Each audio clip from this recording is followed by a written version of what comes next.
Wagner hits it out of sight. It'll be a touchback as Humphrey thought it would never come down. And here's John Elway. And the Bronco offense reads this way. A very young line, second youngest in the NFL. Perry, Juriga, Karts, Wydell, and Lanier. Elway joined by that rookie tandem of Humphrey and Bratton. The two rookie running backs have been outstanding. Mark Jackson and Vance Johnson are the wideouts. Pat Kelly starts at tight end. This is how they'll look when they go to the 4 wide receiver set. Sewell comes into the backfield. Michael Young and Ricky Nattiel join Jackson and Johnson at wide receiver. From the 20, Elway goes to work. Bright sunshine of Denver. Elway comes out throwing and hits Vance Johnson for 6 yards. Mike Johnson, the middle backer, makes the tackle for Cleveland. The Browns defense includes 3 Pro Bowlers. Al Baker, Carl Hairston, Michael Dean Perry voted in some areas as the AFC Defensive Player of the Year, and Banks from Houston also on the down 4. Matthews, Johnson, and Grayson are the linebackers. When they go to the pass, Denver does. Mark Harper and Robert Lyons joins Minifield, Dixon, Wright, and Gash. The Pro Bowlers are Perry, Matthews, and Minifield. There's Clay Matthews. 2nd and 4, and Humphrey has a first down and more. Stripping tackles to the 33. Well, they came right out in a pass set. Denver did. Throwing the ball. They're trying to cross things up with starting out with multiple receivers, throwing the ball, and then finally handing off to Humphrey. So you see everyone has a plan. In this case, you'll see a break back between people right there with Humphrey splitting the 2 defensive tackles. Both people coming up the field to pass rush, Humphrey breaking between them, then breaking straight down the field. Great leg drive for a man just under 200 pounds. First down at the 33. Humphrey again, and he runs right into Al Bubba Baker, number 60, a veteran from Colorado State. He makes his home here in Fort Collins, Colorado. The Cleveland defense is an attacking defense. They're rushing the passer every down, coming up the field. Most often, trapping plays will work against that kind of thing. But running the ball directly at that defense, they penetrate before you get there, making it especially tough. Both coaches, Carson has indicated that the team that passes well and best today will win, that's the key, that they both feel their defenses can stop the rush. And again, pass on 1st and 2nd down. Elway, 2nd and 11 shotgun. Blitz. Down the middle, wide open is Sewell. Steve Sewell still on his feet. He could go all the way. What an effort by Sewell, all the way to the 25-yard line.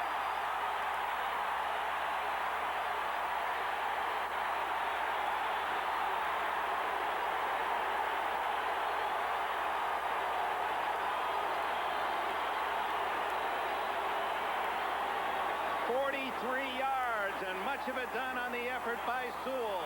There'll be a break right inside, but the critical part is a blitz straight up the middle. And Cleveland talked about not blitzing, playing with a base defense. They blitz right away, unblocked. Gash doesn't get there. Sewell gets the ball. That's Elway at his best. First down at the Cleveland 25. Elway, the shovel toss to Humphrey. He has 5. He has 10. He has all the way to the 1-yard line. Bobby Humphrey, who almost scores. These teams are prepared. That entire sequence has been planned out to attack that defense, and everything has worked perfectly, impeccably so far. Now this will be a shovel pass inside with Elway throwing right here. Now watch the effort, the supreme effort these people are making in a championship game. That's why there's such a difference in intensity. Just as you're almost possessed running with that football. 23 yards. They spotted at the 2. First and goal, Denver.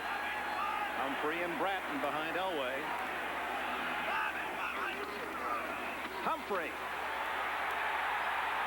No, he raised one hand, not both, did one of the linesmen, Dale Williams, the head linesman, and spots it just outside the goal line. Humphrey wanted to go over the top, but he had penetration inside. It looks like Gash is right in the hole, so he has to go underneath it. Ooh, the whistle must have blown. The whistle had to have blown. So a 43-yard Elway to Sewell pass, then a 23-yard shovel pass to Humphreys has positioned Denver to score quickly. You wonder if this will put Cleveland in a state of shock, this kind of a drive. It's Humphrey hit in the backfield, and he stopped for a half-yard loss. Thane Gash, number 30, the safety, shooting in quickly. Cleveland is attacking right up over the top with their goal line defense. There really isn't anywhere for Humphrey to go. There are two linebackers coming in right over the top. Look for Elway, most likely to use one of his bootleg or special plays here. He's been so great at it. If they don't use it this time down here, they'll use it certainly on their next drive. Only Philadelphia had a tougher run defense in Cleveland in scoring. Elway, the toss. Humphrey fumbles the ball, and Cleveland recovers. Number 96, Andrew Stewart. Stewart, a fourth-round draft pick, a rookie from Cincinnati, and how quickly things turn. An option play down the line of scrimmage. Elway and the toss. Quite naturally, they haven't practiced all year. There's the pitch out. It's thrown behind Humphrey, and he was looking down the field and trying to catch the lateral at the same time. Took his eye off it. So the Browns have the ball on the turnover. They'll start from their own 7.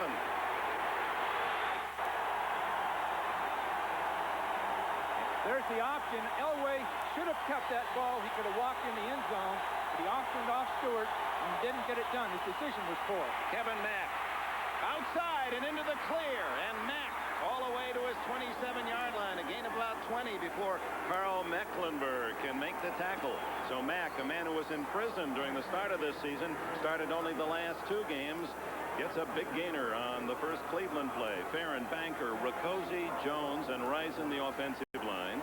Mack and the speedster, the rookie, Eric Metcalf in the backfield. Slaughter and Langhorne, wideouts. Ozzie Newsome, the tight end. He goes out along with Metcalf, and Lawyer Tillman and Brian Brennan are used when they go to the 4 wides. First down from the 27. Kozar's first pass is to Metcalf. He's hit immediately by Dennis Smith, the Pro Bowl safety for the Broncos.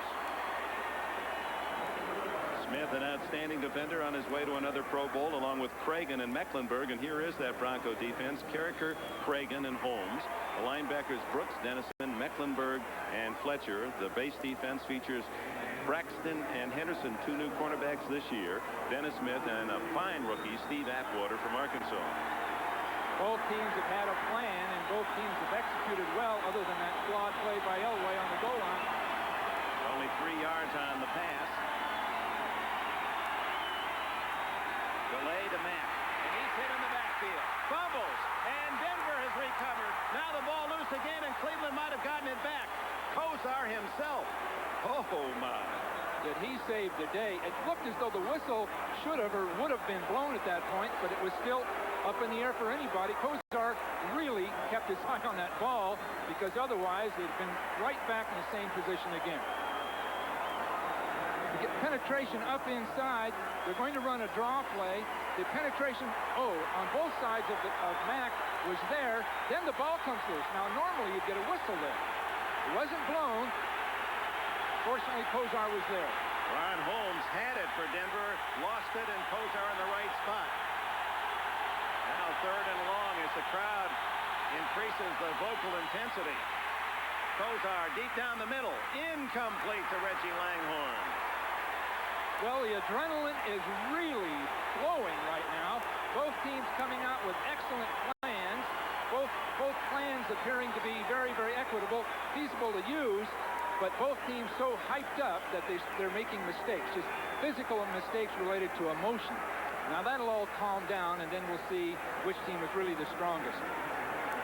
Brian Wagner, who punted more than any NFL kicker this year, nearly 100 times, 97. Will root it out, kicking from about his own 10-yard line to Vance Johnson back at the Denver 35.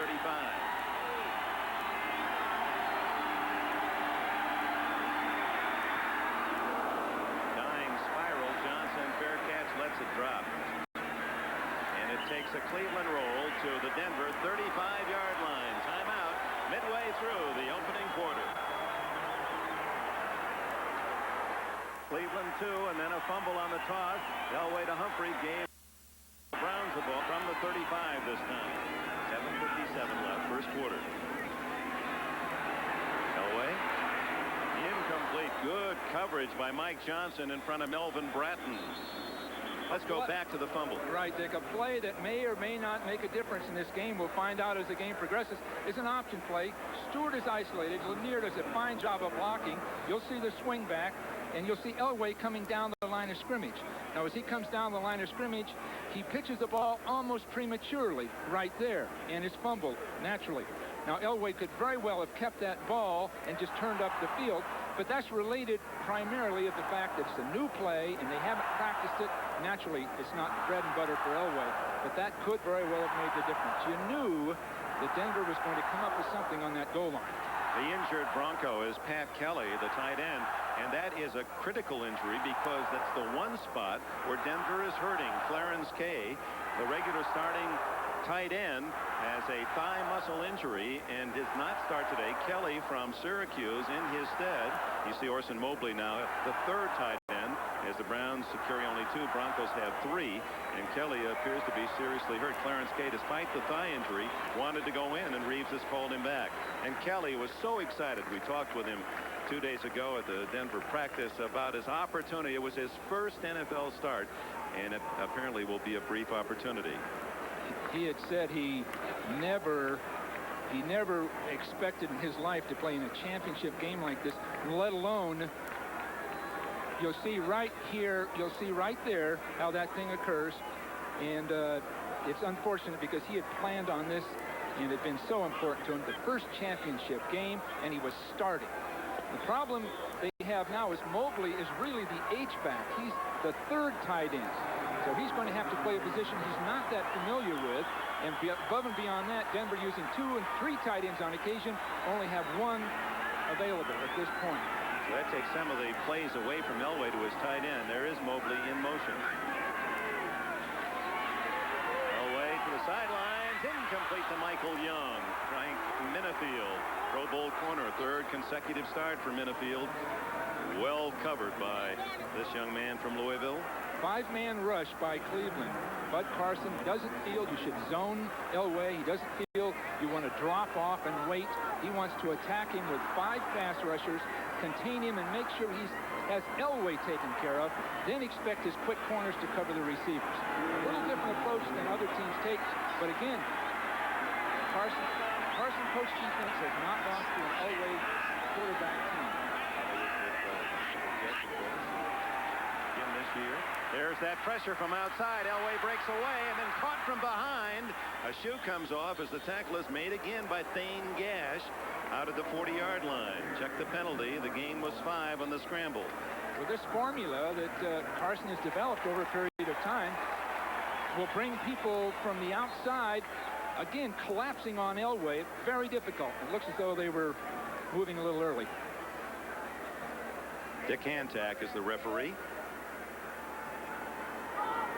Offside, defense, 5-yard penalty. Repeat the 3rd down. Now you're going to see blitzes coming from the outside, people corralling Elway inside, so there isn't anywhere to go. But again, so anxious to get there, they move. And now as they get to him, with his great instincts, he just has a narrow margin to split people, and he does it. So it's 3rd and 5 after the penalty. Both coaching staffs, especially upstairs here with Dick with us, are looking at this strategy and trying to map it out to make their adjustments, because both teams in a sense have surprised the other with their tactics. Mark Jackson in motion, the man who caught the pass on the drive game. The throw underneath, complete to Vance Johnson, 50, and into Cleveland territory at the 47 with a 1st down. Well, we clearly had a pick play. The technique and skill of it is really sophisticated, but they were able to get a man open that was tightly covered by using a blitz. Vance Johnson with a great season. You're going to see a blitz coming from up inside. Harper all the way inside. People just about getting there, but down the field, 2 receivers basically picked right there. You see, picked to get that pass completed on 3rd and about 6. So Denver again in Cleveland territory, both possessions. Humphrey. Caught from behind by David Grayson, and he's a linebacker that has the speed to catch it back from the chase position. Grayson, who runs a 4.5. His dad was a great player for the Raiders. I believe he's here today. David Grayson was a 49er draft choice, and in my wisdom, we released him. And now he's one of the best linebackers in football. His dad, Dave, a Raiders defensive back for many years. 2nd down and 8. The point of attack was well blocked that time. It took Grayson to catch it from behind.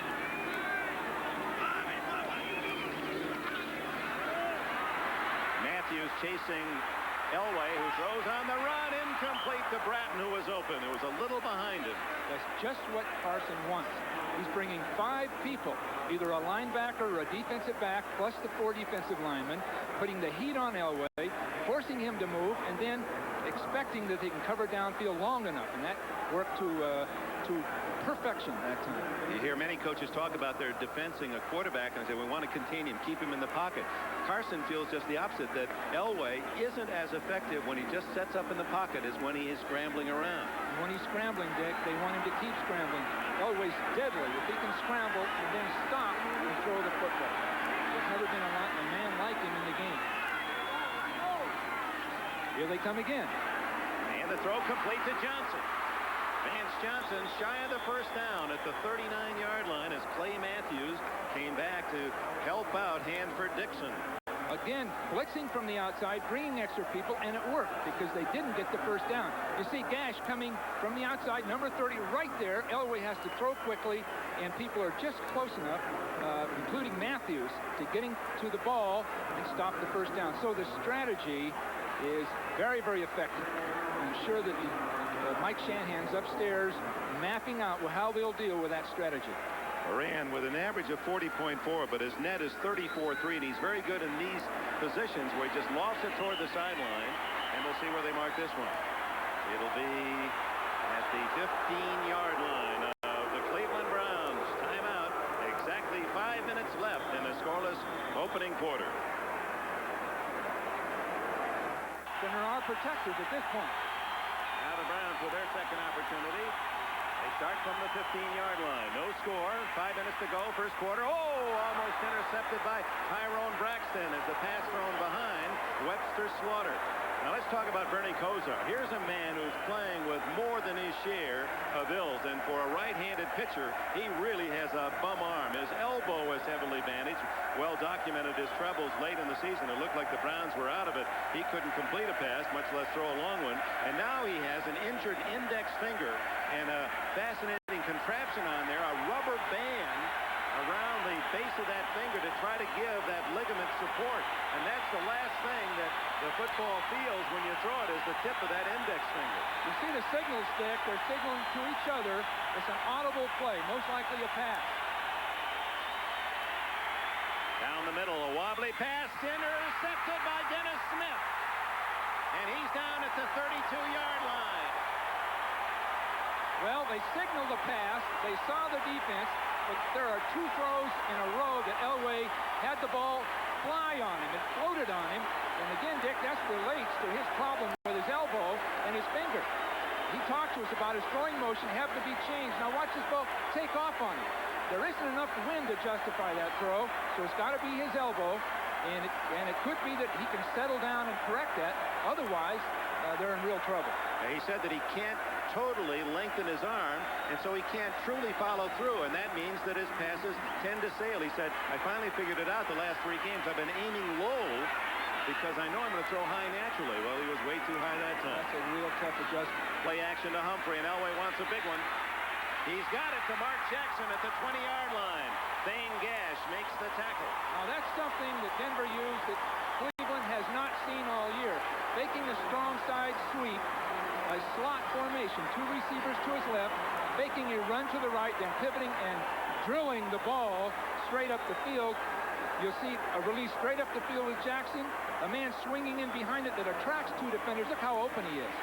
Now, Cleveland hadn't seen this before, so now they'll adjust to that. They'll be ready for it the next time they see it. Gash, Cleveland's leading tackler this year. He had 1 more than Mike Johnson. Put quite a hit on Mark Jackson. First down after 12-yard pickup. And Humphrey gets 5 more.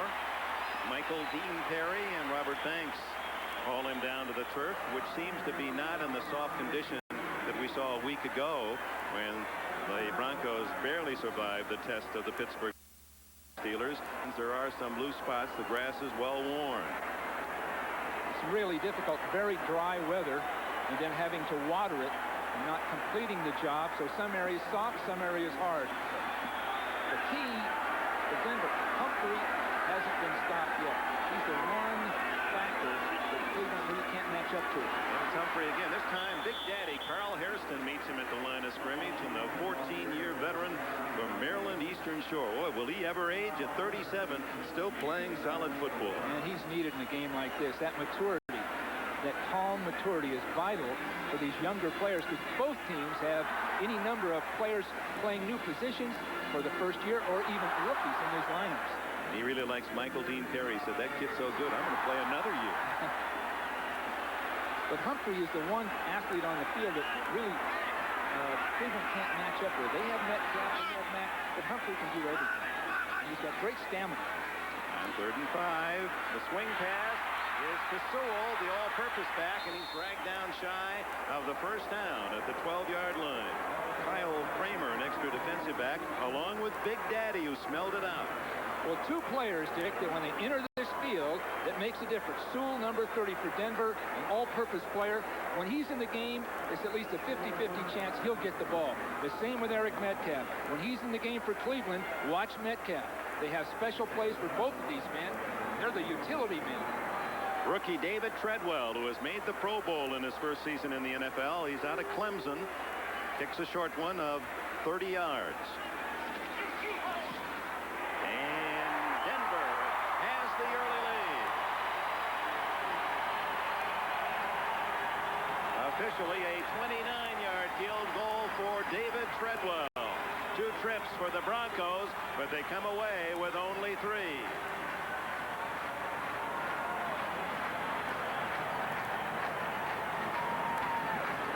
For a touchdown last week against Buffalo. Ever dangerous, this star from Texas, who has modeled his game after his talented father, Terry. And they line it low to try to get it away from Metcalf, but it bounces right to him at the 10. And he's back to the 30-yard line. Clarence Kay is in the game, makes the tackle. Bernie Kosar, first 10 weeks, 14 touchdowns, 9 interceptions. Good record for Cleveland. Then he had the elbow trouble in 4 weeks, 11 to 14. Didn't throw a touchdown pass, 5 interceptions, and the Browns managed only a tie that at home against Kansas City, and they were lucky then. And then he came back. And there's the contraption. Dr. John Bergfeld, the team physician, using a thick rubber band to try to give that knuckle support. The right index finger injured last week. So the Browns' hopes for the Super Bowl ride on a rubber band as Kosar watches Ron Holmes come into the backfield. Ted Banker moved that time. Again, the noise is such a factor in these games, as you know. Number 74, 5-yard penalty, still a first down. But Bud Carson spoke of a silent count and how they practiced it. You'll see movement right here. Prior to the snap, a man lean, there it is. And that's all it takes. But they work a silent count with hand signals at the line of scrimmage. Last week, Pittsburgh collapsed under that. This week, we'll see if Cleveland can handle it. And in that closed stand of Mile High, it's really noisy. Kosar, screen incomplete to Metcalf. Kosar's anxious at this point. Now, maybe he doesn't trust his arm. That time it was a screen pass that was developing well. He threw it a full count too early. Metcalf really couldn't get around to catch it. But prior, we've seen him overthrow 2. So at this point, he probably, what's going through his mind is, how can I settle down and get my ball in there accurately and time it well? Because right now he's out of sync. Well, and that offside penalty right off the bat gives him 1st and 15, where if he wanted to go to the run, already he's in the hole. Right. And again, the point's well taken as Bud Carson was alerted to that. That defensive lineman with all the noise, and you know the opposition having trouble, they'll lean forward. They are allowed to move forward, and the offensive tackle thinks that they've heard the count, and so they react to it, and you get the easy 5. He's going to the referee with crowd noise. talking to the referee. Interesting to see how that will be interpreted. Delay. See, now they've gone from trying to help the offense to actually penalizing the offense because of the noise. Incredible. At some point, Dick, this noise factor will be developed, because my feeling, the only way to deal with it would be some kind of an audio system in the helmet. The quarterback can talk to his team right from this point in the huddle until the ball snapped, and everyone can hear the snap count. I think that's the only way we'll ever deal with crowd noise. There isn't any other way to orchestrate it. Tim Manoa now the back behind Kozar. Kozar just doesn't want a mistake here. Under pressure. Uh-oh. Incomplete. Webster Slaughter, and he was lucky that Wyman Henderson, who was covering on the play, had slipped, because that pass was floating out there, and Henderson might have had a shot at a big interception. Well, Michael Brooks, coming from Kozar's right, almost got there. He penetrated. Kozar had to hurry the throw. Again, he just missed it by inches. Just missed it by inches. Now you'll see him coming from the outside and getting real penetration. Kozar had to throw the ball a little early, and again, his accuracy isn't really there. There's that push coming inside. Fletcher had a hand on him, so that's how tight it is. Kozar again using that silent count, and the crowd making it very tough. The handoff inside is to Kevin Mack, and he gets some of the yards back out to the 27, 28-yard line, but the Browns will have to punt, and the crowd knows that it indeed is a big factor again today.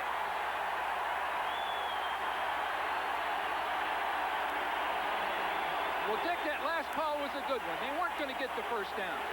They needed to get part of it back for field position. So they got about 8 yards of it back. That'll help down at the other end of the ball when Denver catches his punt. Got to think field position when really the odds are so heavily against you. They really get the first down. Wagner sends a fine spiral to Vance Johnson at the 23. And he steps out of bounds at the 32-yard line. Keith Jones on the coverage. Next weekend on NBC, always a great battle. Raleigh will be entertaining the Tar Heels of nearby Chapel Hill, North Carolina, and North Carolina State. Dean Smith and Jim Valvano, 2:30 Eastern Time here on NBC as we continue our coverage of college basketball. That'll go right to the ACC Championship in March. Critical series, of course, they're all critical, but right at this point in time, Cleveland has to force a punt. They just have to. Denver's controlling it, and what occurs when they do, now they look for other ways, assorted ways to move the ball because they have more opportunities. Final seconds, first quarter, 3-0 Denver. Elway underneath, and it goes to Melvin Bratton. Clay Matthews covers. Bratton from Miami, Humphrey from Alabama. 2 rookies in that Denver backfield. You see Matthews and Bratton, 2 excellent young players. Of course, Matthews isn't that young, but he's that experienced. He does a nice job with what you call an arrow pattern, a man going in and then sliding out. But before this next play starts, Dick, Elway went to his 3rd receiver that time. He looked left outside, right outside, and then came back to Kay and still made his play. That shows his greatness. Well, that long 45-second clock allows Denver not to run a play. So the end of this first quarter as the last seconds tick away. John Elway and the Denver Broncos had a chance for much more, but they have to be at least pleased with a 3-0 advantage. Second down and 3 at the 40. Big blitz. And incomplete to Melvin Bratton. Pass thrown a little away from the fullback. Tom Gibson was putting pressure on Elway. They're really disrupting the Denver attack, but Elway's brilliance is getting some plays developed. But again, Cleveland has a plan, and they're going to try to bring people and disrupt Elway to the point that he has a man coming up inside on him. He'll be picked up. Matthews will be picked up here finally. You see, no, he really wasn't. He just couldn't get there because Elway gave ground. The strategy's good, but until Kozar can get it together, Cleveland's going to be at a distinct disadvantage. Matthews zeroing in on Elway, who steps forward and goes long. He's got Natil in the open, incomplete. Teal slowed up, thinking that perhaps Elway wouldn't reach him. But with that gun of Elway, he had plenty on it, incomplete. Felix Wright, who intercepted 9 passes to lead the NFL, yet was overlooked in the Pro Bowl balloting. Didn't make it. He was very disappointed. Said, I don't know what else I can do. Almost led the team in tackles and led the league in interceptions and still didn't get to the Pro Bowl. You know, he was really outgunned that time, though. He didn't have near the speed to stay with his receiver. Moran's punt comes down. The cube. Gerald McNeil hit at the 20-yard line. Well, Kozar has to get it together now. I'm sure they've talked to him, trying to isolate certain kinds of things for him to get his rhythm back and to get into sync. But at this point, he is yet to really be in sync. The running game hasn't been there. So really, I think Cleveland's defense has done an adequate job, but offensively, they're putting so much pressure on their own defense that they're finally going to have to move the ball. That's all there is to it. You see the configuration of Mile High Stadium. At least Cleveland is down where there are less fans. Not that they won't be making noise, but he's away from the club. Noise has no place to escape. Metcalf, no gain. Alfonso Carricker and the rebuilt Denver Bronco defense. Carricker from Florida State was picked up from Green Bay as a plan B, and Ron Holmes, who was a #1 pick out of Washington by Tampa Bay, was acquired on a #4 draft pick, and those two men now are anchoring the defensive line and have done an outstanding job. And boy, has it shown improvement statistically from 20th in points allowed last year to the toughest in the league to score against. Total transition. Part of it, Wade Phillips. Part of it's the acquisition of players that better fit the style. A fake reverse. Metcalf keeps the ball for maybe 3. Metcalf is the last play and this one, both repeating with him with the ball. He's stopping and starting against this defense that flows so succinctly together. There isn't anywhere for him to go. He stops and starts, nowhere to run. Wade Phillips told us he was a bit disappointed that he didn't get the Houston job. He thought he might have a chance to be the head coach there. Jack Pardee now the new Oiler mentor. But I said, well, there are still some openings. He said, you know, I've always liked New York. Well, he's got plenty of time. He's a young man yet. Every year of experience he gains will help him that much more when he does become a head coach. So he doesn't have any time problems with his career. 3rd and long for Kozar. Incomplete to Brian Brennan. That pass dying low. And Cleveland just can't seem to move the ball here early. Kozar wanted to go up the field. His receiver was covered. He threw late in the flat. Threw a poor pass to a receiver that was actually covered anyway. So at this point, I'm sure that the wheels are turning with Mark Trestman and the offensive staff of Cleveland to come up with something at this point. Kozar now has misfired 6 straight times after completing his first pass. There's young Mark Trestman, the offensive coordinator. This is where you have to do all of the planning for a game like this well in advance, Dick. You just can't pull them out during the game. They felt they were going to get this kind of a problem. I'm sure they have an alternate game plan. Wagner's kick to Johnson at the 31. And down at the 42, a return of 11 yards. And again, excellent field position for the Denver Broncos, who lead 3-0 with 12:54 remaining in the opening half. Their own 40, while Cleveland's possessions average start inside their 20. Elway this time at the 42.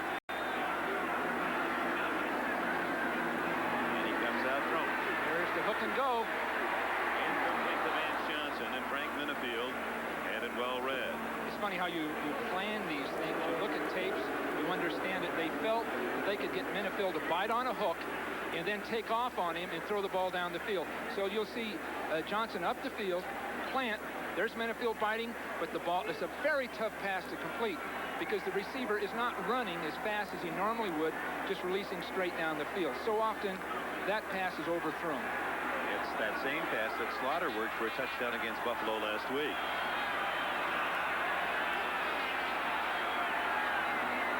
How quiet it becomes when Elway's calling his count.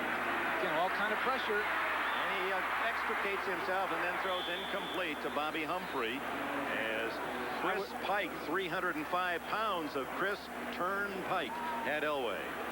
Well, I would think they'd have blown the whistle. It looked like he was in the grasp twice before they blew the whistle, but I guess he got it away. They blitzed 6 people, and again, you're going to see people coming up inside. This is the safety. They're going to bring people up inside. Now, actually, he's going to be covering in the flat, but other people are going to be coming up inside on him. You see 6 people, so every running lane is thoroughly congested with a defender. The offside, flags are down. Elway a free down, incomplete. Again, they were getting to Elway, who was about as successful as any quarterback with that offbeat count of his in drawing the opposition offside. He's absolutely expert. It didn't look as though those people, although they moved, were actually offside. Well, 5 yards. It'll be 3rd and 5. These are the kinds of things that disrupt the game.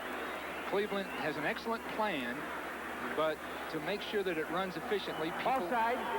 Defense, number 92. 5-yard penalty. Repeat the down. 3rd down. Elway's going to, in straining, he gets his head to move, but it really didn't look like people crossed the line of scrimmage. Interesting call. But Elway has, as you point out, Dick, a way of kicking his head in a sense, of jerking it as he's calling out a snap count, and those defenders see any movement, they're ready to go. Again, 5 people. The throw incomplete. Well-timed tackle by Felix Wright as he jarred the ball from Ricky Nattiel. Wright saw that all the way and attacked it all of Ronnie Lott. He really got to it. Boy, Wright, quite a story. He was not drafted out of Drake. Well, you see the break inside, and look at this man attack the play. Perfectly timed. And Elway has an unblocked man all the way. That's a late hit. Late hit. The ball, once the throwing motion is completed, it's to be called if they hit the quarterback. Moran lines his shot downfield and into the end zone, and Cleveland will start from its 20-yard line. So again, deep in its own end, the Browns have the ball, have not been successful offensively, but they've held Denver to just 3.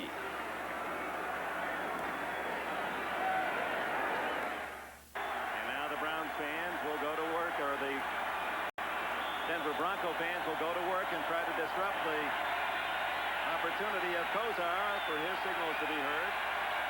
The silent count you can see anytime after. Oh, that looked just like last week, but Kozar picks it up and throws it incomplete. Henderson and Braxton. It was Braxton with a near interception. The silent count is up to the center, Raposi, to snap the ball at an interval much like using the voice, a verbal count. So he'll snap it at that time interval. But Kozar took his eye off the ball. He looked down the field, and all of a sudden the ball was at him. This identical thing happened last week with Pittsburgh. He should get up under that center. He's just as effective in there as he is as a shotgun. Now, the silent count is on. It's a blitz. And the throw to Brennan, who gets out to the 26, where it'll be 3rd down and 4. Now remember, the Browns on the first play they owned the ball had Kevin Mack run 19 yards for a 1st down. That is their only 1st down of this opening half. 12 minutes to go. No huddle, Dick. They're trying to get a standard defense out of Denver. They don't want those sophisticated defenses.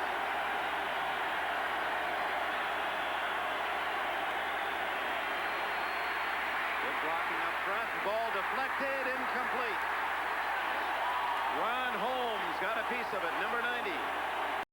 Excellent coverage downfield. Kozar looked right, went left late, receiver covered, too much pressure. Again, Cleveland is looking for some formula that time, going without a huddle, forcing Denver into a basic defense, the 3-man line defense, and you may see more of that. Kozar's looking right.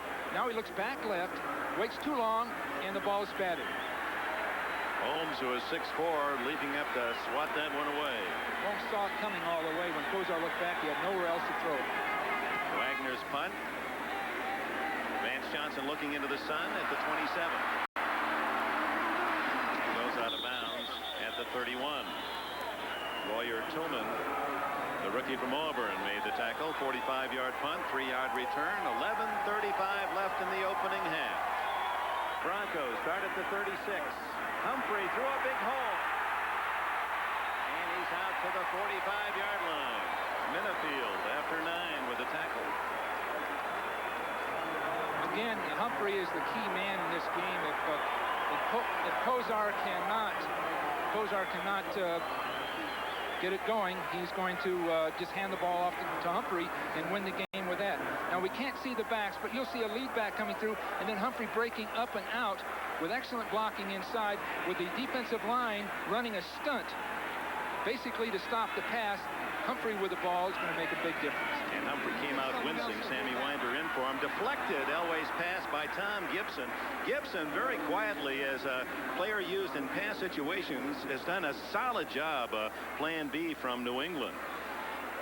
Well, Gibson wouldn't be fooled because he came up the field that time and he didn't jump. He just put his hands up and got pressure right up on Elway. What Elway wants you to do is jump, and then he moves again and then throws the ball. So they've talked to these players on how to deal with the John Elway. 3rd and 1, and Humphrey has not returned, so it's Winder and Bratton. Bratton the fullback. Gashes right up in the line of scrimmage. Changing his play is Elway. 3 seconds on the clock. 2. Here's the option. And it doesn't work again as Winder is dragged down by Clay Matthews. Matthews, who has one problem if the Browns go to the Super Bowl: tickets. He's got 5 kids, ages 8 to 7 months. Matthews just comes up the field. It's not really an option because John Elway's pitching the ball too soon. Elway's coming down the line of scrimmage to occupy defenders, then pitch, but John's not occupying defenders. He's pitching too early, and it's just getting eaten up. Play the lateral. Matthews makes the tackle. Horan now punts, and it is a beauty. McNeil lets it drop, and it kicks into the end zone. Excellent defensive strategy by Cleveland. Now, whether it'll make any difference in the final outcome is hard to say, because they've got to be able to move the ball offensively. They've got to get at least field position right now. What a great January we have on NBC Sports with the basketball and the golf and, of course, the Bob Hope Chrysler Classic. And indeed, it's all of that from Palm Desert, California, next Saturday and Sunday, 4:30 Eastern Time. I heard you're a pretty good golfer. I really am, Dick. Enough said. Kevin Mack behind Kozar. 3 wide receivers.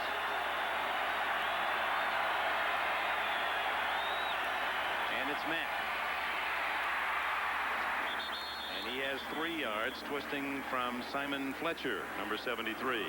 Cleveland with multiple wide receivers trying to spread the defense, then hand the ball off to Mack. I'm sure they're looking at the entire length of that game plan now to come up with answers against this defense. Webster Slaughter, the leading receiver for the Browns, number 84, and that's Henderson on him. Excellent technique by Slaughter.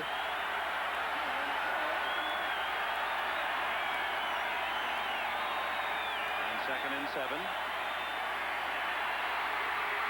Kozar caught by Langhorne. A tough catch, and it's a first down at the 32-yard line. That was tight, but Langhorne's concentration made the difference. It's going to take a few plays like this to get them out of the hole. Ozzie Newsome said he had an inkling that Langhorne would be the star today. Well, Langhorne's releasing straight up the field, and he's going to be bracketed pretty well. And you see people going right to the ball, and he just concentrates on it. Boy, Braxton, who had 6 interceptions to lead the Broncos, number 34, very nearly had that one. The second first down for Cleveland, and we have 8:50 to go in the opening half.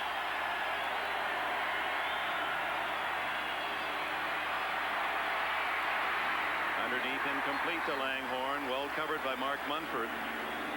Kozar has to go down the field pretty quick, straight down the field. Bobby Humphrey on the sidelines bruised his ribs on that 9-yard gain and then came out wincing. We do not know how serious that injury is. Well, they do have a veteran backing him up who's played a lot of football. And Sammy Winder. Sammy Winder had a critical fumble earlier in the previous game, but he's a real veteran. A That's right. It was Winder's fumble in Cleveland when it appeared Denver was driving in for the winning score in the final minutes. And it was after that that Humphrey took over as the starter here in Denver, and brilliant he has been. Kozar to Slaughter is good for a first down at the 43-yard line. Webster Slaughter. Beautiful. It was a Rod Woodson last week called this man arrogant. He said, I don't like him. I don't know any of the cornerbacks who like him. I said, did you vote for him in the Pro Bowl? He said, yeah. Well, here he is releasing down the field, straight down the field. You see Henderson dropping into a zone. So Wyman Henderson was acting as though he was in a bump and run man coverage, then ran out of there. And it was a beautiful throw and a well-timed play. Those are the kinds of things you develop over the years, training camps and otherwise, until they're automatic. Slaughter to the bottom of your picture. And this time it's Tim Manoa who blasts up the middle to the 47. Greg Cragen, a nose tackle from Utah State, going to his first Pro Bowl, number 71, in on the tackle. Bud Carson, do you feel for him at 58? You watched him in the press conference. You've watched him all season long. And in a way, you've kind of agonized with the difficulties that he could not anticipate, even though he's been in the game for 35 years. Well, he's had all the coaching experiences needed, but the other forces that work on the head coach outside the playing field itself have been wearing on him. There's any question about it. Saddle under center is Kozar, and he throws incomplete to Slaughter on that quick slant. Mecklenburg was in the thick of that one. That could have been a big play. But Bud Carson, when he arrived in town, Dick, as we sat in his press conferences and interviewed him, he looked just totally emotionally spent, just worn out and physically and emotionally fatigued. Now that doesn't mean he's not functioning well during the game. He certainly can do that. But it means the veneer and the polish was off. He was right down to the nerve endings. 3rd down and 7 for Kozar.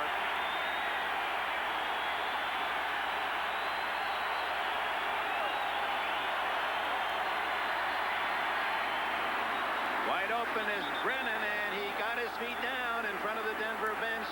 It's a catch and a first down, and Cleveland, for the first time in the game, is in Bronco territory.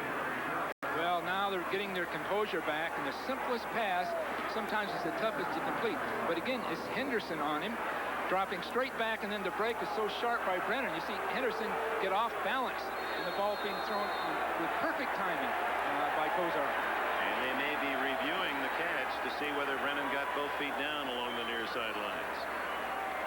Let's take another look. Perfectly timed throw, both feet down. And it was a good catch. Certainly. And Kozar seems to be sharpening his game. Antac changing the game clock. It's really one of the highlights of any football game. This one. Sometimes the players appreciate just getting a breath. You know, this altitude. After further review, play stands as called. Completed pass, first down. This altitude factor, it isn't a factor other than a receiver in a 1 or 2 minute offense having to run a series of deep pass patterns. Then it can affect you. But otherwise, you don't even think about it. We're still working on the clock, adjusting the 45-second clock.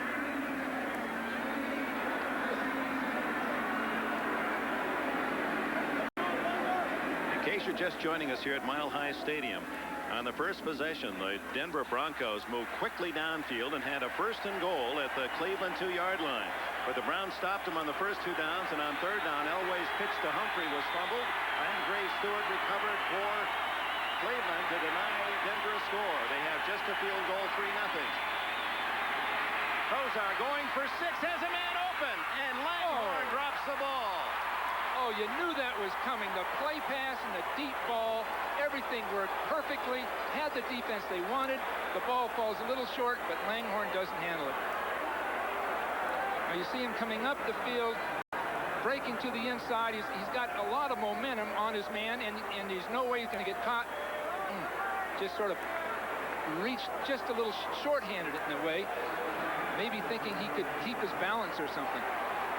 Bernie Kozar, who doesn't always get a chance to see whether his passes are complete or not because he's been on his back a lot. Well, Langhorne blew by Braxton that time. so he'll be able to do it again later. Ozar to the sideline. Slaughter. No, he was out of bounds. Didn't get that second foot down. That one basic play, a timed square out, Kozar's hit perfectly every time he's thrown it. And this is so tight, so close. The ball's caught. Ooh. Oh, looked like he was dragging that back foot. Yeah, it looked like he had them both down. Now they reviewed the other. Most certainly they'll review that one. Here Slaughter did drag that back foot. Yep, here comes the whistle. They're going to hold up the offense. Looked like he had that left foot down as he caught the ball. Watch the back foot. See?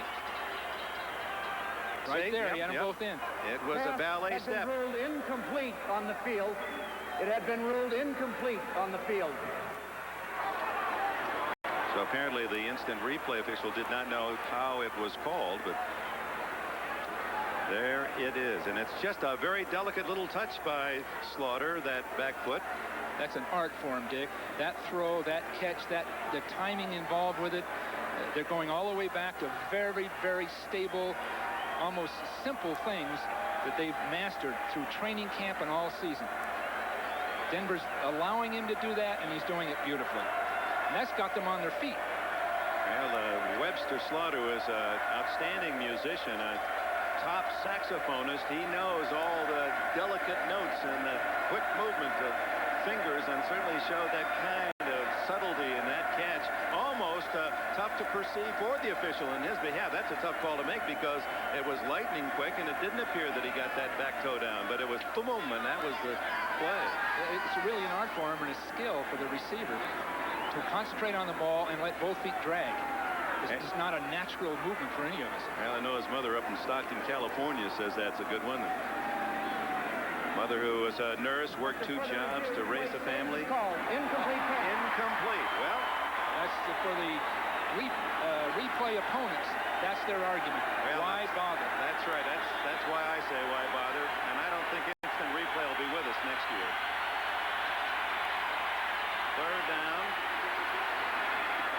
Incomplete. Braxton was right in front of Brian Brennan, and the Browns' drive stalls, although they were a bit unfortunate with the call on the instant replay. One thing for sure, Dick, Langhorne and Slaughter can outrun Henderson and Braxton, the 2 corners for Denver. So you know there's a speed factor. Now this isn't a play that you relate that to, but what I'm pointing out is at some point in this game, straight down the field, the Cleveland receivers can outrun the Denver defenders, and it'll have to show up sooner or later. Now the Browns unable to move, but they have gained some field position. Ooh, Wagner just did get that away. Johnson lets it bounce, and it takes a Denver bounce and goes out of bounds at about the 18-yard line. Well, I see a spark in the Cleveland offense. Now they have field position for their defense. 27-yard punt by Wagner, who did a solid job of kicking that ball inside the 20 all season long. Wanted a little better bounce. Okay, Elway's turn at that. When Denver's using 2 backs in the backfield, basically a running formation, Cleveland has a specific defense they call. As soon as they spread out, they call another defense audibly at the line of scrimmage. As soon as they see people spreading out, they change their defense. The shifting after Elway gets under center. There's that same play fake. He's throwing back the other way, wide open again. Mark Jackson at the 30-yard line, about 12 yards on the play and a first down. They spoke of this fake to the tight end side, away from the 2 receivers. You see the fake. Now Elway will come right back, then drill a hook pattern to the back side of it.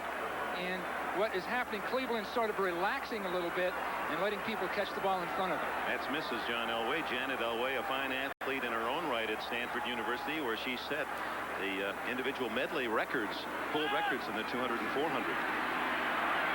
Incomplete into a crowd. 3 Browns surrounding the intended receiver, Vance Johnson. I really like the way that Gash is playing and Ryder playing, the 2 safety men for Cleveland, because they're coming right up into passes that are thrown in front of them and are really a factor. You see the hold up right there, but you watch the safeties come right up inside and are right there to make the play. Even if it had been caught, it would have been just a negligible gain. There's Thane Gash from East Tennessee State. He had 3 interceptions this year, 2 for touchdowns, and led the team in tackles. Second year.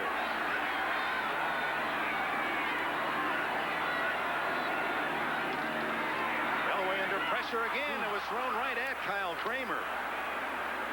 Thane Gash was the man pressuring Elway. They're bringing one extra man each time, and Elway has to throw prematurely.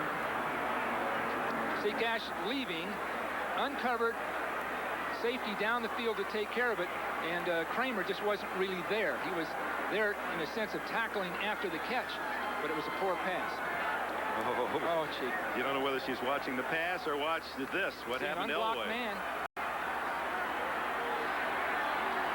So, again, Cleveland is keeping Denver off balance, but one big play can break this thing wide open. One big play. It's 3-0 Denver. 6 they come minutes again. to go. First half. Elway has a man wide open. Michael Young. Young, the former Ram, has a touchdown.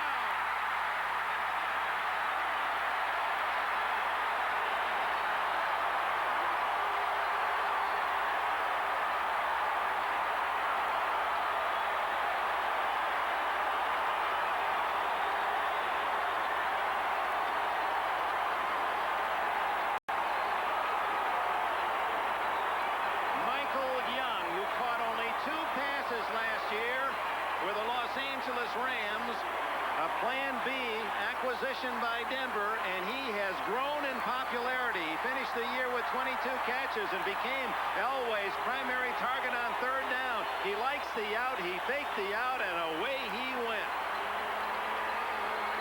Well, Minifield was beaten right at the line of scrimmage, and we'll have a look at it as soon as we get through with this. Treadwell makes it 10-0. And here's why the play worked. We talked about one big play, and there it was. One error, this time by a Pro Bowl football player, Frank Minifield, and he's going to be right here, and the difference will be as the ball is snapped, you see Minifield try to hit Young right at the line of scrimmage, and he misses him. Right there, and he loses him. Now he's knocked off balance. Young's totally uncovered going down the field. But of course it took Elway's greatness, because Elway had everybody chasing him, and he still got it all. There's the contact right there, but Minifield loses. It's really a risky form of playing pass defense. But again, you have to give Elway, again, an endorsement of his greatness, because he had to run out of the pocket and throw on the run. And Janet Elway amongst those here in Denver that cheers Elway's longest pass of this season, 70 yards. Well, there it is. You can't get reckless defensively in a game like this. You've got to go back to sound fundamentals that you were taught throughout your career, but going right from training camp. Minifield, very tough, loves the man coverage, likes to play tight, and especially against Young, not known for his speed, but a little faster than many think, including now Minifield. And they were working on that, the idea of getting Young isolated and not running just a square out, but going deep. Going down the field, and it was a chancy play by Minifield, almost a contempt for Young, and it really destroyed him. Treadwell's kick aimed at Eric Metcalf. Metcalf accelerates across the 30 and brought down at the 32. But Elway, as you pointed out, even off balance, has such a great arm. He has everybody after him. You see Matthews coming right up inside, 57 chasing him. He throws that on the run. Somehow he spotted Young and made the big play. Just a great effort, great performance. But now Kozar's got to do the same kind of thing. We know that Kozar can get his people past those cornerbacks because they've just got a great speed advantage. So a play pass and going straight down the field might get the thing right back into perspective. And a high moment for Michael Young. Ball at the 32, 10-0 now, the deficit facing Cleveland. Kozar batted down. Alfonso Carricker. Carricker coming up the field. Kozar wanted to throw short, but there's so much pressure that Carricker was right in the way of the throw. See Kozar coming out of there, Carricker on his outside, and really the only way you can run a play like that is to get Carricker at the line of scrimmage, cut him down. Well, Carricker was boxing that one around and almost had a nice 6-point package. Denver leading 10-0 and leading all the statistics in this first half. Kozar, how'd he get that one through the crowd of orange? Langhorne with a catch and a first down, it would appear, out at the 42-yard line. Well, the one thing he's done, as we pointed out over and over, is throw what you call a square out pattern. He'll take that ball and get it off quickly and drill it to a receiver breaking out at 12 yards right on the money. Now that takes hours, months, years of practice to be able to time that with your receiver. And Michael Brooks, the linebacker, drifted back in that zone and made it very tough on Elway to find his man. 11 yards on the play, first down at the 43. Come on, Bernie, go straight down the field. You got it. Whoops, has trouble with a snap. Now throws incomplete to Tim Manoa, the fullback at the 50. Rick Dennison on the coverage. Spragan, the nose tackle, had penetrated and was pressuring Kozar, who had trouble getting out of center with the ball. Well, they're going to whatever they've got, their bag of tricks. The problem in the formations that Cleveland's running, you really can't run any special plays. You can't have a halfback pass, the reverse, the screen pass, because you've got everybody spread all over the field. So Kozar's dictating what he's going to do, and the defense knows it. 4 wide receivers. Kozar, a rear scramble, and a rear straight arm into Tyrone Braxton at the 50-yard line, a gain of almost 7. Well, this is certainly the most critical play of the first half. With 5 minutes approximately to go, midfield is third down and about 3. This is the critical play. They have to come through right now. They spotted at the Cleveland 49, a gain of 6. Dan Reeves, he's called this his toughest year in coaching. Changing staff, changing his philosophy, changing personnel. And he's rebuilt in 1 year a team that is headed toward a possible 3rd Super Bowl in 4 seasons. Here's the reverse, and it ends up with Langhorne, and Langhorne runs into Simon Fletcher, no gain.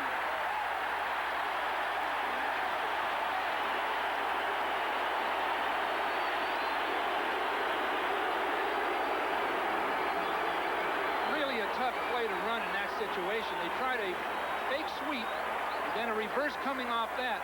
But the problem in a situation like that, on 3rd down, the defenders are coming up the field to stop a pass. So they're right in the way of any kind of a reverse. That's strictly a first down play, and he went to it on 3rd and medium, and the pass rush itself stopped the reverse. There's a coach that had worked on that in practice. Fine kick by Wagner. Johnson will let it drop, and it'll be zone for the touchback. So with 3:54 remaining in this first half, it's the Broncos by 10, and they have the ball again.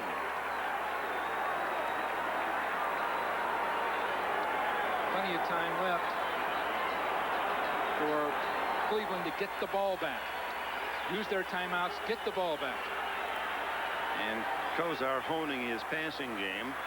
Here comes Elway, who has not had a year that he was very proud of. He said he can't help but be disappointed. 18 touchdowns, 18 interceptions. He said, but going into the playoffs, this is where it's fun now. It's a game again. It's not just a business. Play action. Ooh. And incomplete as he throws to Vance Johnson. So with all that time, no one worked free. Good coverage by Cleveland. Well, into the eyes of former Raider coach Mike Shanahan, as you all well know. Coached last year with the Raiders head coach in the first half of this season, fired by Al Davis. And Dan Reeves says, sure, as a former assistant, I'll take you back as the quarterback coach. And things seemed to perk and pick up as he rejoined Elway, a close friend. Well, it's almost like Shanahan's a guru for Elway. They just communicate so closely, and they have a feel for each other related to what's going on in the game, how to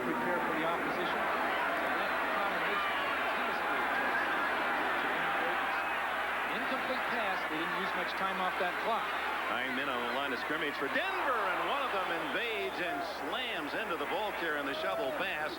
It was Robert Banks, number 97. Winder didn't have a chance.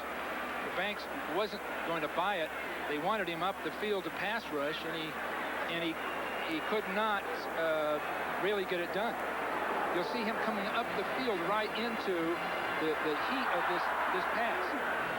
So they naturally assumed that it would be taken, but he comes right up underneath and just nails it. To Winder's credit, he did not fumble. Third down and 10. Good protection. And the pass is complete to Sewell. It'll depend on the spot. Now they're going to mark it at the 29. That will not be a first down. He tried to squirm forward out of the grasp of Thane Gash.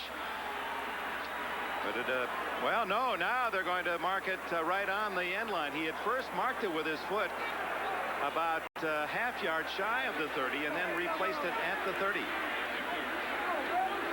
Really appeared he was clearly down before they spotted the ball, before he got to that line. You see him come out of the backfield, break to the outside. Beautiful move on Gash. Beautiful move. Now Gash, the only thing he can do is catch up, but he's down there. He's touched. The ball didn't cross the line before he touched him. Another tough call, but the official says first down for the Denver Broncos with 2:45 left in this opening half. The Broncos lead 10-0, and it could be even greater. The little things. We've always heard that about any sport, but the little things. Just the placement of that ball. What a difference. Cleveland would get it back. Instead, naturally, Denver has the ball. So those little things like that, you have to overcome. Sammy Winder stopped right at the line of scrimmage by Thane Gash, as Bobby Humphrey, we understand, has now gone back to the Denver locker room for x-rays on the ribs. A reminder to our viewers, we'll be selecting the Budweiser Most Valuable Player in today's game. We'll announce that near the conclusion of today's contest as the clock ticks down to the 2-minute timeout.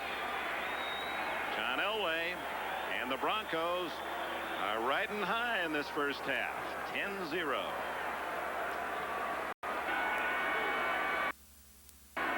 Afford to give up any more points. Just can't afford it. Elway, Big Daddy gets to him. Hairston with a sack. He had 6.5 during the regular season. And this man who started with the Philadelphia Eagles for many years is up with a big play here in Denver. Well, Cleveland can still get the ball back. Even though they had that judgment call on the 20-yard line a few moments ago, they can still get it back. Now, you see excellent pass rush. A line stunt. Hairston's just straight up the field, and two people miss him, including, is that Perry that was up the field? Perry made it up the field, right. And two people missed him. Bratton, a fine blocker in the backfield, let him get by him. That quickness is, well, something you always need on a football field. One of the few in this game for Cleveland to know that taste of a Super Bowl, although he lost as the Raiders beat his Philadelphia team in New Orleans back in 1980. Elway uses a timeout with 1:23 left. Third and long for Reeves Broncos.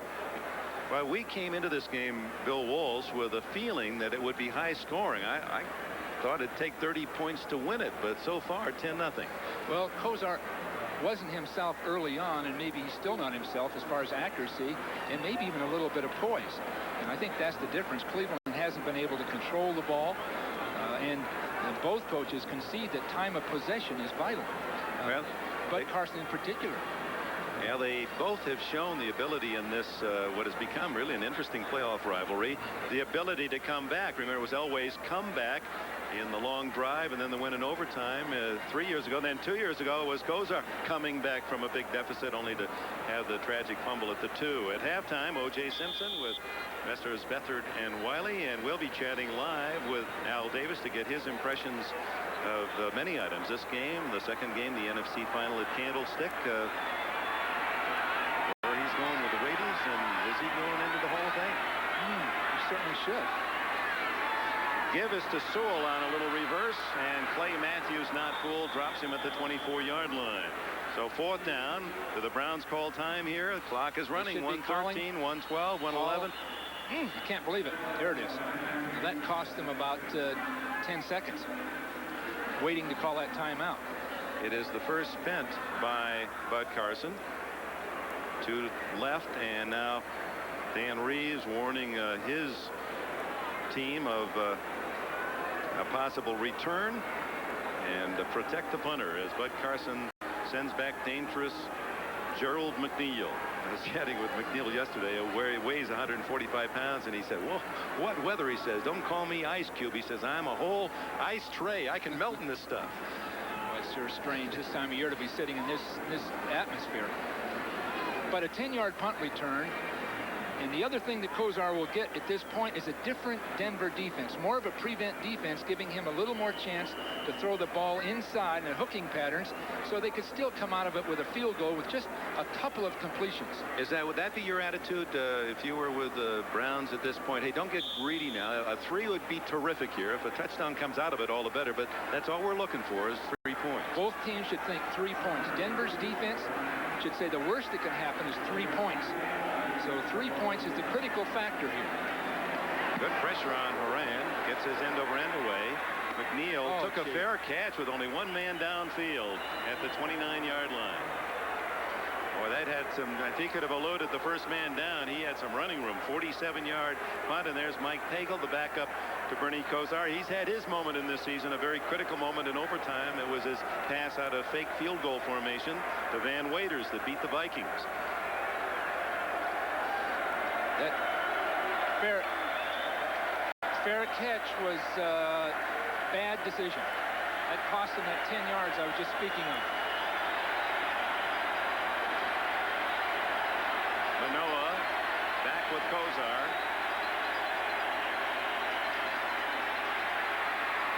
The guns incomplete to Slaughter. When this game's over, Dick, and if Cleveland were to lose, those are the kinds of things that would just haunt a player, because you take it upon yourself as a player, anything that goes wrong where you don't really play up to your greatness. This is a case of a ball that was drilled in and just took his eye off it slightly. Third drop by the Browns, the biggest being by Langhorne.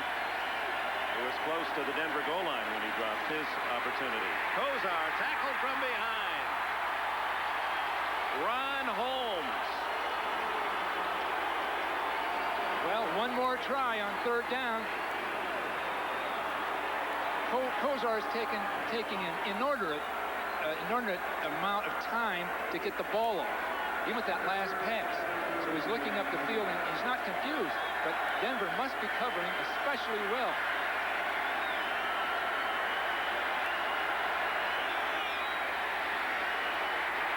Screen to Manoa, and he has blockers, but can get only to the 34-yard line, 6 yards shy of a first down. Randy Robbins with the tackle. 25 seconds on the clock, and Denver spends a timeout. At halftime, I'm sure there'll be at least a remark or two between coaches, between Bud Carson and his offensive coordinator, Mark Pressman, on Pagel, whether or not that's even feasible. Bernie's brought him this far. He's proven to be a great performer, but the Browns need something at this point. And most likely is related to them getting to those things that work best for them all year. There's Mark Pressman, a very bright, capable young coach. But the problem with Young, the term young, is he hasn't had much experience, much exposure. Yeah, but you didn't think you were young when you were his age. You thought, hey, didn't you think you were ready? I knew everything. Turned out you did. It took Paul Brown to demonstrate to me that I didn't. Sent you on your way. So with a handful of seconds left, 25, Wagner faces a 10-man rush.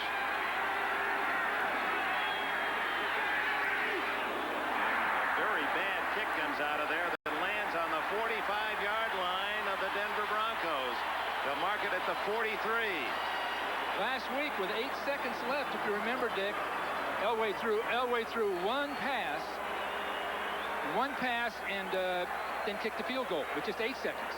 And that was the key to the whole game. Reeves had the biggest play of the game because the field goal hit the upright, Treadwell's attempt, and that 3 points was the difference in the game. And for Art Modell, 29 years, the owner of the Cleveland Browns, now 64.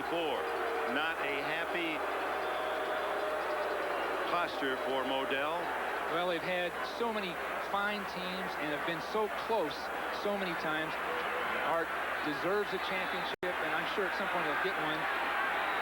May not be today. This is the 22nd time in 40 years he's had his team in the playoffs. Elway to the sidelines, incomplete to Winder. That is the best. I want to go back to that because it's significant. 22 times Cleveland Browns in the playoffs in 40 years. That is the best of any NFL team. And yet, when you look at the old line NFL, before the merger, when they go into Super Bowl I, only the Browns, along with Detroit, Atlanta, and the Cardinals, those are the only 4 old line NFL teams that have not made it to the Super Bowl. And the Browns have had so many chances. That's made it all the more frustrating for that man. But he's got time left. Big 30. Plenty of time left. They can't give it up here, though. Even 3 points. Elway loads the gun and hits Johnson at the 38 of Denver. 6 seconds to go in the half. Well, he needs something right now that'll get him up 8 to 10 yards. Most likely a play breaking toward the sideline. Most likely from a receiver in the slot or the inside position. Something of that nature, but they have to get it thrown, caught, and the receiver down or out of bounds immediately, or the clock will run out. Either that or he'll just go for the end zone. Say the heck with it. Well, that might be the call because Cleveland undoubtedly will be looking for that short out and might squeeze up tight.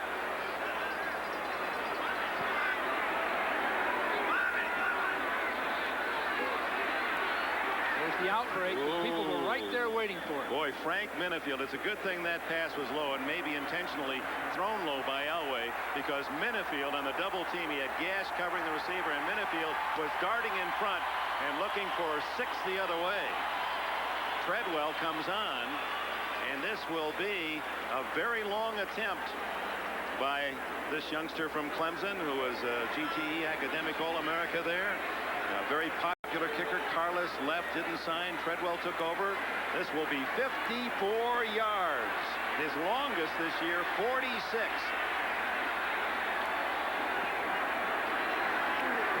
Blocked. And Winder makes sure it goes out of bounds. And that was a live ball. The Browns could have picked it up and run with it. Well, just that'll help the Browns. Just that block. Michael Dean Perry appeared to be the man who blocked the kick. Now, you really have to kick sharply and a low kick, although the pressure came right up inside. There were too many people for the offensive lineman to account for. Perry, 92, and 75. Pike were right there in the middle of the Browns defense. So it was all Denver, but for Cleveland, they can praise the defense. They held Elway and the Broncos, who had so many opportunities, to just 10 points. So the Broncos have the first half advantage. Let's go to O.J. Simpson.